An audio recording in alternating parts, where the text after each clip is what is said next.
Bonjour à tous et bienvenue dans une nouvelle vidéo. Aujourd'hui, je vais vous apprendre mes petites astuces pour ranger mon matériel en toute sécurité. Donc, quand on va à la pêche, on a tendance à serrer le frein de nos moulinets pour les combats, pour la pêche, etc.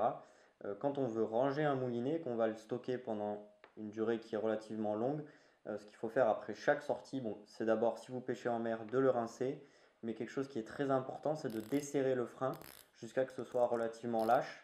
Tout simplement parce que si on ne le fait pas, on va avoir tendance avec le temps à écraser les disques de frein et ça va diminuer l'efficacité de notre frein. Si vous avez beaucoup de matériel et que vous voulez le ranger côte à côte pour que ça prenne le moins de place possible, ce que je vous recommande, c'est d'enlever la manivelle.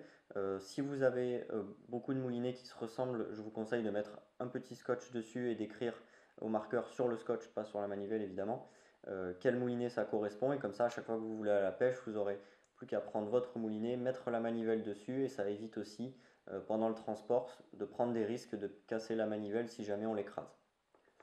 Pour ranger vos cannes, comme la plupart des cannes sont en deux brins, ce que je vous conseille, c'est que plutôt d'utiliser des élastiques normaux qui ont tendance à vieillir relativement vite et à se casser relativement vite également, c'est d'utiliser des chouchous qui servent à attacher les cheveux, tout simplement puisque ça n'abîme pas du tout la canne, donc ça a tendance aussi à tenir beaucoup plus longtemps dans le temps, donc c'est beaucoup plus doux et on va pouvoir ranger nos cannes avec le moins de risques possible.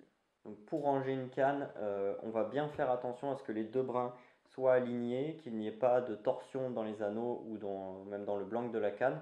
Et ce qu'on va faire, c'est qu'on va attacher les deux brins comme ceci en faisant quelques tours, hop, sans trop serrer, tout simplement pour éviter que les deux morceaux ne se cognent entre eux et que le sillon ne tape contre cette partie-ci du talon et que ça abîme forcément avec le temps, que ça abîme le matériel et qu'on risque de casser une canne. Donc ce que je vous conseille également, c'est d'en avoir donc un pour le sillon et un pour le talon, histoire que votre canne soit bien maintenue dans cette position-là et qu'il n'y ait aucun choc entre les deux brins.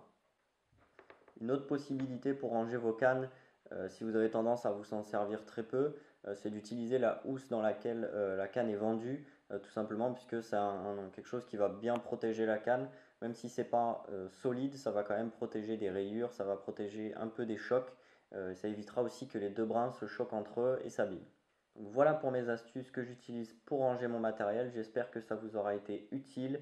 Faites attention à votre matériel, vous le garderez plus longtemps et vous prendrez plus de plaisir à utiliser votre matériel s'il est en bon état. Si cette vidéo vous a plu, n'hésitez pas à mettre un like et un commentaire et à vous abonner pour être au courant dès que nous sortons une nouvelle vidéo. Je vous dis à demain pour une nouvelle vidéo.